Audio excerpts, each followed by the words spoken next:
Rekaman keakuratan yang luar biasa dari kerja tempur penembak profesional Rusia pada posisi pasukan Ukraina ramai beredar di media sosial Telegram pada Selasa 20 Desember 2022. Serangan pasukan Rusia yang diidentifikasi dari quadrocopter itu berhasil membuat kalang kabut sejumlah tentara Ukraina.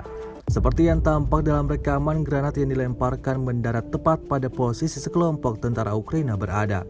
Akibatnya mereka terlihat jatuh tersungkur ke tanah, dampak dari ledakan granat tersebut. Hingga video ini beredar, belum ada tanggapan resmi dari pihak angkatan bersenjata Ukraina.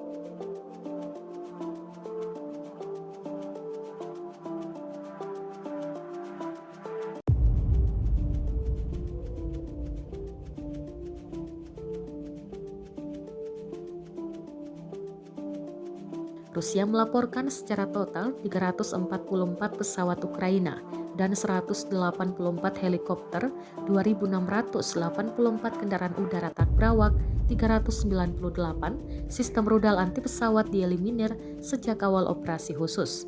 Sementara dari kubu Kiev, Kementerian Pertahanan Ukraina merilis 520 tentara Rusia dieliminir dalam sehari terakhir. Total 98.800 prajurit Federasi Rusia meninggal sejak awal konflik hingga hari ke-300.